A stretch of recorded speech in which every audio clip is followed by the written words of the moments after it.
All hell just broke loose in the House Judiciary Committee where Pam Bondi, Donald Trump's loyalist attorney general, just finished her testimony. It was completely humiliating for her. Frankly, it was humiliating for the entire country. Let me show you what happened. First, watch Democratic Congresswoman Boebert cross-examine Pam Bondi. Watch Bondi flail and try to go after Boebert instead of answering questions. Play this clip. Chris May Was the president aware? Please stop talking. It is not your time to ask questions. It is not your time. I'm reclaiming my time, Mr. Chair. One second. Time belongs to the gentlelady from Vermont. Was the president aware of Secretary Lutnick's ties to Epstein when he chose him to lead the Department of Commerce? Was he aware? Chris Malin was a Border Patrol agent. Okay, so I'm going to conclude that the president, in fact, did know about his ties because he was the next door neighbor. Shame on you. Oh, for goodness sakes. You're this from is a tiny, pathetic. This beautiful is state. pathetic, Mr. Will be in Chair. order. I am not asking trick questions here. You The got your American 5 people minutes. have a right to know the answers to this. These are senior officials in the Trump administration. Answers to this. These are senior officials in the Trump administration. This is not a game, Secretary. I'm Attorney General. My apologies, I couldn't tell. By 2008, we knew that Epstein was a convicted sexual abuser. And we now know that Lutnick went to Epstein's Island in 2012. How was that not a deal breaker for the president? And why aren't you asking questions of the Commerce Secretary about what he saw when he was at the island, which he lied about not ever going to? Why are you not asking these questions? Next, you have Next, Congresswoman Ross cross-examines Trump's Attorney General Pam Bondi.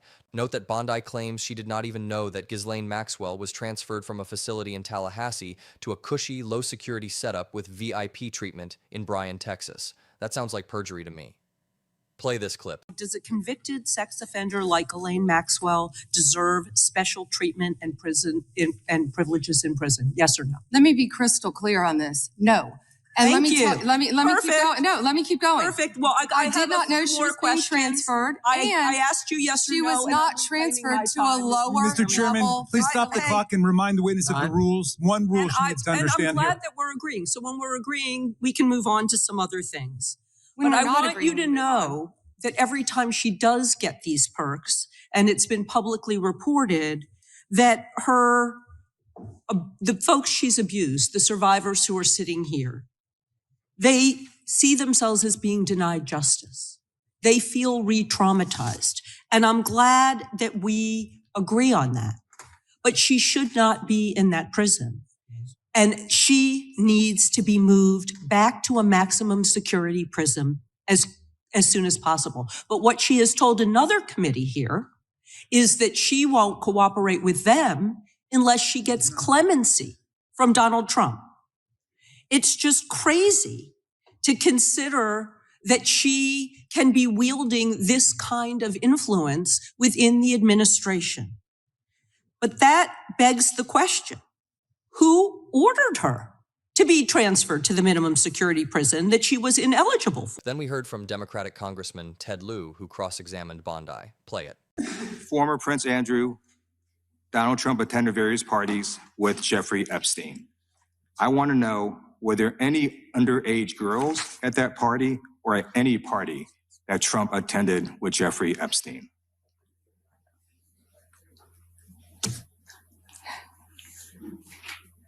This is so ridiculous, and that they are trying to deflect from all the great things Donald Trump has done. There is no evidence that Donald Trump has committed a crime. Everyone knows that. This has been the most transparent presidency. He's the one that asked that those files. I'm reclaiming my time. I got your answer. You said there's no evidence. Trump asked Mr. Chairman, please that stop the clock. he Please stop signed the clock. the legislation. This is Time ridiculous. belongs to the gentleman from California. Okay. I'm going to put up another document from a witness who called the FBI's National Threat Operations Center, because I believe you just lied under oath. There is ample evidence in the Epstein file. Don't you ever accuse me of a crime. I believe you just lied under oath, and this is all on videotape. You said there's no evidence of a crime. I'm showing you, here is a witness statement who called into the FBI's Threat Operations Center. He drove Donald Trump around in a limo. He overheard what Donald Trump said to Jeffrey on his cell phone. He was so angry, he was going to stop a limo and hurt Donald Trump. And he met a girl who said she was raped by Donald Trump and Jeffrey Epstein. She later had her head blown off, and officers at the scene said that could not have been suicide. No one at the Department of Justice interviewed this witness. You need to interview this witness immediately. Epstein should rot in hell. So should the men who patronized his operation. And as we sit here today, there are over 1,000 sex trafficking victims, and you have not held a single man accountable. Shame on you. If you had any decency, you would resign right after this hearing concludes. The gentleman has expired. Then Congressman Goldman clearly got under Bondi's skin simply by presenting documented facts. Bondi tried to play the victim, saying, "Stop yelling at me, stop yelling at me, play this clip." Redactions. And let me stop for a minute. I'm talking. No. I'm if they're talking. not privileged, Quiet. don't yell at me. If they're not Mr. Chairman, would you stop privileged, the clock? This is on your time. It's not on Mr. If they're Goldman. not Though you privileged, used your we review improper them, and they're not- redactions You'll like my answer. to If we continue. More from Congressman Goldman, who pointed to the Epstein survivors standing right there in the room, survivors who have received zero communication from Bondi or anyone at the DOJ, while the DOJ defames them, causes them pain, and maliciously leaks their names and personal information. Goldman then asked the survivors directly, despite everything Bondi has done, would you still want to speak with her? Every single one raised their hand, and Bondi still refuses to meet with them. Play this clip. True. Now, would the survivors and victims who are here please stand up one more time? Just by show of hands, how many of you or your loved ones actually have met with the Department of Justice and provided testimony and estimate and evidence? None. And of those of you who have not met, which is everyone, how many of you have reached out either individually or through a lawyer or representative to offer to provide testimony and evidence? All of them. And of those of you, all of you who have reached out, how many of you were denied or ignored by the Department of Justice? All of them. And despite the shameful and despicable efforts by Ms. Bondi and her department to intimidate you, how many of you are still willing to speak to the Department of Justice? All of them. Well, Ms. Bondi, it looks like you have some more witnesses to talk to. Gentleman's time has expired. And I yield back. We will go to the good gentleman from North Carolina. Next, I really appreciated the questioning from Democratic Congressman Neguse from Colorado. He cross-examined Bondi on the fact that she completely eliminated the DOJ's National Cryptocurrency Enforcement Team. He fully exposed her, and she responded by refusing to answer. Play this clip. I'm not asking a question, Madam Attorney General. The administration under which it was created was Gerald Ford. When you first started as the Attorney General of the United States, there were 35 people working in that office. There are now 2 people working in that office because you have gutted it. How many people work for the National Cryptocurrency Enforcement Team in the criminal division today? Can I answer the question about Penn? I've asked you a question. How many You've people asked work? me a question, but you don't How want many to answer. people I'm work not for the gonna answer your National questions the way you Cryptocurrency want. Enforcement Team? You won't answer how many I'll people? answer Penn. You. Penn will not be you know what? weaponized. You know what? What's funny about General, this? I'll say to the chairman. What's funny about this? Chairman, you know what the answer is? And I think I understand why the Attorney General does not want to answer the question. Because you eliminated the National Cryptocurrency Enforcement Team last year. So I understand why you don't want to tell the American people who works there. Yeah, I understand why you don't want to talk about Mohammed Solomon in your district. In any event, who murdered people. Mr. Chairman, will you stop the clock so his time is not wasted by... I do not want to answer the question. Because you eliminated the National Cryptocurrency Enforcement Team last year. So I understand why you don't want to tell the American people who works there. Yeah, I understand why you don't want to talk about Mohammed Solomon in your district. In any event, who murdered people. Mr. Chairman, will you stop the clock so his time is not wasted by I've the been witness? very generous with the... Are not trick questions. They're not gotcha questions. They're actually basic questions about how the Department of Justice functions and the unwillingness of this Attorney General to answer them in good faith. When a member of Congress asks how many people work at the National Cryptocurrency Enforcement Team and the Attorney General refuses to answer it, it is not a coincidence. It's because she eliminated the team. Why? Because her boss, the President of the United States, is making money hand over fist, $1.4 billion over the course of the last year, through cryptocurrency holdings. I think what is happening at the Department of Justice is a disgrace, Mr. Chairman, and I would urge you to gain control of this hearing. With that, I yield back the balance of my time. Yeah. Then Bondi tried to go after Republican Congressman Massey, who is working with Democratic Congressman Ro Khanna on a discharge petition. Watch as Bondi asks Massey, "Were you even talking about Epstein for the past 4 years?" And Massey fires back, "You are the Attorney General right now. Do your job and stop covering up a child sex trafficking ring." Play this clip.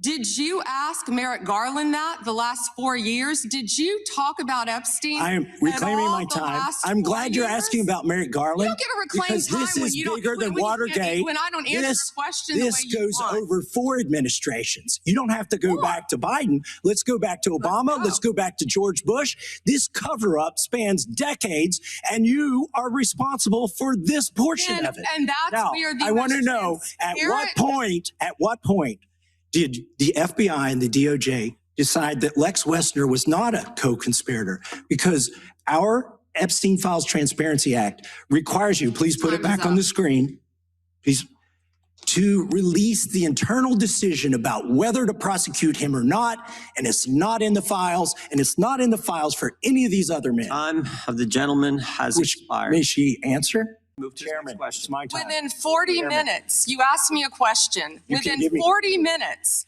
Wexner's name was added back. Within 40 minutes of me catching you red-handed. There was one redaction out Where of he's over listed as a 4,700, co-conspirator.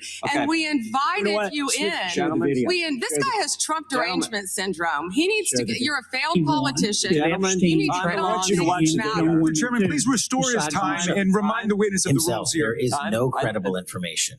Next, Democratic Congressman Jamie Raskin asks Bondi a very direct question. Donald Trump is paying himself $10 billion by suing the IRS, and as the DOJ, you are supposed to be defending the IRS, yet you are just going to hand Trump a $10 billion check stolen from taxpayers? Bondi responds, "I cannot answer that question." Play this clip. But now he's suing the IRS for $10 billion. He's suing the IRS for $10 billion, which I think is around 80% of its annual budget, because his tax returns were leaked.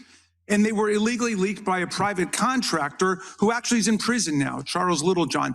But he wants $10 billion. Now, well, I want to ask you the question of whether you think it would violate the Domestic Emoluments Clause for you to settle that $10 billion case or any of the other claims that the president has made against the government. He himself has remarked, it's interesting because I'm the one that makes the deal, right? And he says, I kind of have to work it out with myself. Do you think it would violate the Domestic Emoluments Clause for the president to work out a deal from people who are his subordinates under his unitary executive theory to get money in one of these cases? I'm not going to discuss pending litigation. Okay, so theoretically you're saying because his privacy rights were violated in that tax case, and they were. I'm with the president on that. I mean, his Mar-a-Lago thing is ridiculous, but there's no doubt that his tax returns, despite the fact that he promised to release them, despite the fact that every other president released the tax returns, he suffered embarrassment when it showed that he hadn't paid taxes for several years, and he had a right for that not to happen. Now, I want to... Then watch Democratic Congresswoman Scanlon cross-examine Bondi. Can you give us the list of organizations you currently consider to be terrorist organizations? Bondi says, I cannot do that. I will not do that. Play this clip. To providing this committee with any list of organizations that you have recommended be designated as domestic terrorist organizations. We will comply with the law in all matters. Will you commit to provide this committee with your list of entities that you recommend be designated as domestic terrorist organizations? I'm not going to commit to anything to you because you won't let me answer questions. Okay, well then we do understand that your current position is that you have a secret list of people or groups that you are accusing of domestic terrorism, but you won't share it with Congress. And I'd remind you that when the US government designates an entity as a foreign terrorist organization, it must report that to Congress and to the entity, because The government can make a mistake and the entity has the opportunity to contest it. So your position seems to be that if you falsely designate an American or an American organization as a terrorist group, there's nothing they can do about it. I think we get it. You don't want to answer the No, question. you don't get anything regarding public safety. Thank you. Nothing. Thank you for the insult. It's clear you didn't come to Congress prepared to answer questions that the American people have every right to have answered. But on September 25th, President Trump signed a memorandum known as NSPM 7, purporting to address domestic terrorism. But Americans across the political spectrum were immediately alarmed by the memo's blurring of the line between unlawful conduct and constitutionally protected speech and activity, as well as its call to investigate, prosecute, and dismantle groups that the president and Stephen Miller described without evidence as, quote, an organized campaign of radical left terrorism. Now, counterterrorism experts were further alarmed by the administration's singular focus on left-wing extremism, combined with the sudden deletion from the DOJ website of decades of research and law enforcement analysis, which had concluded that right-wing extremism poses the greatest terrorism threat to Americans. The president's memo broadly and vaguely links violent conduct to ideologies, and it targeted specifically anti-American, anti-Christian, and anti-capitalist beliefs, as well as, quote, hostility to so-called traditional American views on family, religion, and morality, end quote. President Trump has repeatedly and openly, however falsely, tried to brand his political opponents with these sentiments listed in his memo. But as you know, as a lawyer, holding beliefs that the White House disagrees with is not a crime. And the statute defining domestic terrorism requires criminal acts, not just thoughts and ideas. That's why legal experts, nonprofit leaders, religious freedom, and civil rights advocates immediately raised the alarm that the new presidential directive was a politically motivated attack on civil society designed to silence those who disagree with the administration. So, Ms. Bondi, Section 3 of that memo directed you, as Attorney General, to submit to the President and Stephen Miller a list of groups or entities whose members are engaged in acts that meet the definition of domestic terrorism.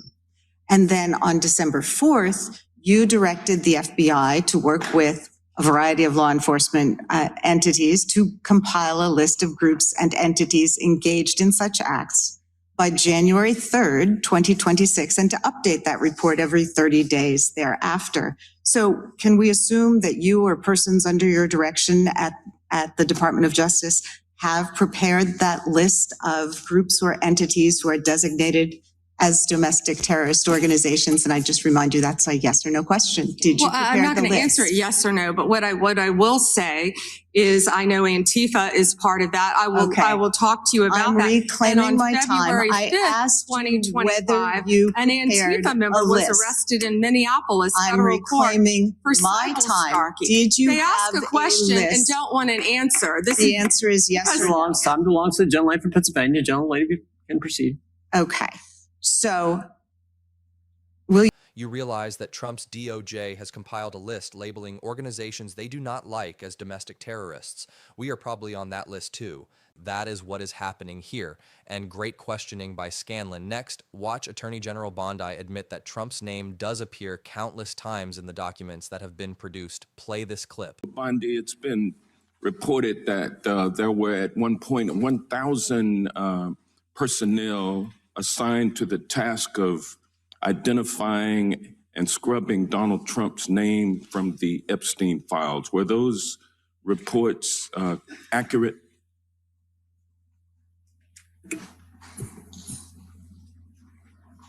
I believe his name has appeared countless times in the documents how that many have people were been released. assigned?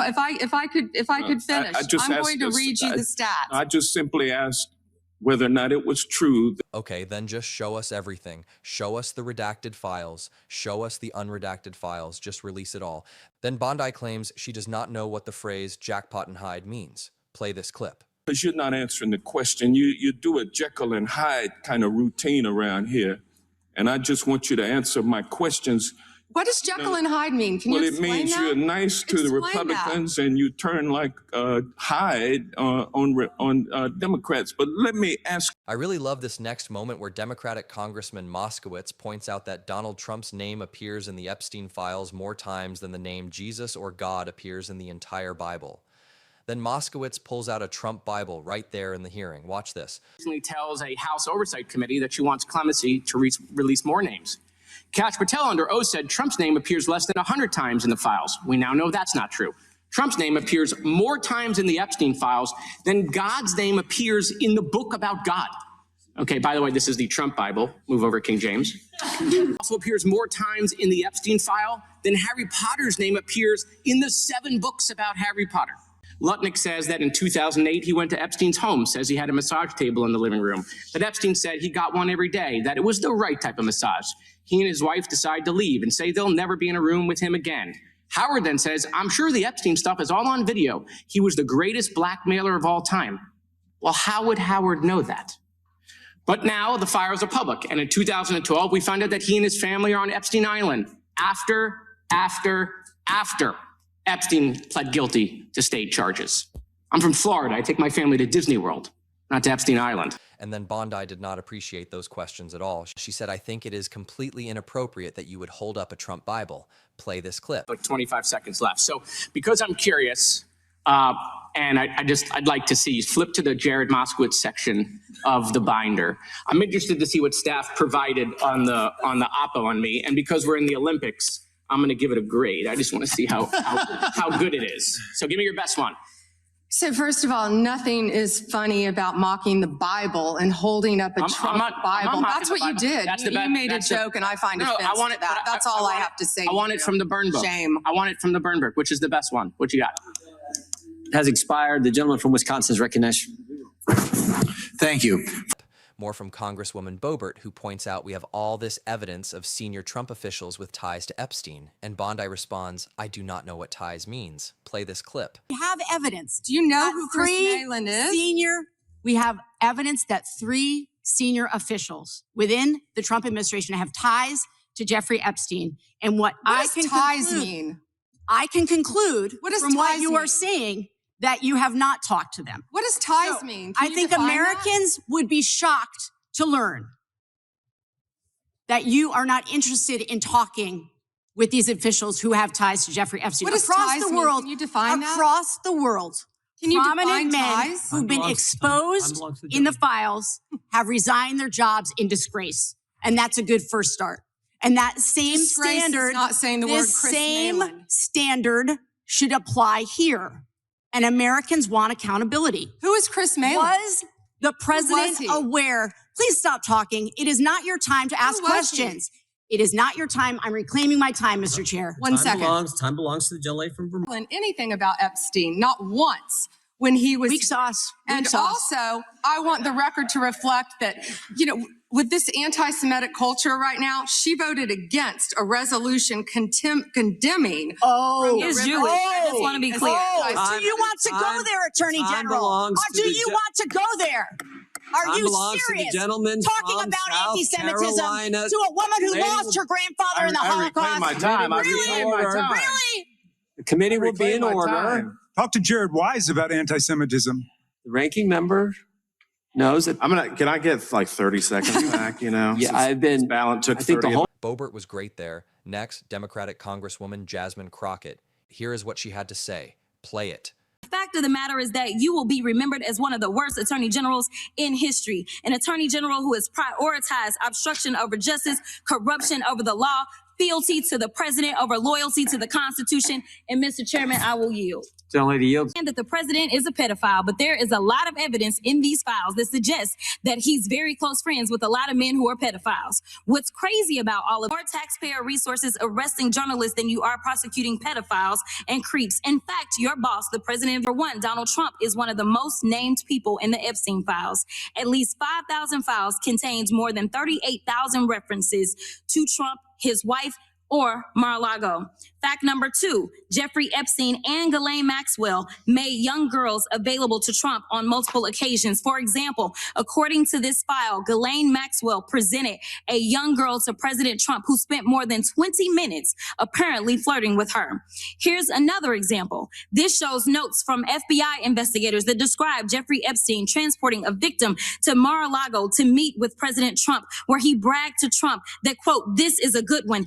And then we put together a montage of Bondi's behavior throughout the entire hearing because it was so completely unhinged. Take a look. Utterly out of control behavior right here. Play it. One redaction out Where of he's over listed as a co-conspirator. 4,700, Okay. and we You know invited what? you Show in. the video. This guy has Trump derangement syndrome. He needs Show to the get, video. you're a failed politician. Yeah. I find it interesting that she keeps going after President Trump, the greatest president in American history. And if they could maintain their composure, you don't tell me. Yeah, I did tell you because we saw what you did in the Senate. You're a lawyer, not even a lawyer. Committee will be in. With the rules- obsessed with Donald Trump, you have Trump derangement syndrome. All of you who participated in those impeachment hearings against Donald Trump, you all should be apologizing. You sit here and you attack the president, and I am not going to have it. I'm not going to put up with it. The Dow is over 50,000 right now. The S&P at almost 7,000. And the NASDAQ smashing records. Americans' 401ks and retirement savings are booming. That's what we should be talking about. Trying to intimidate and punish these ladies Your time is coming up. forward.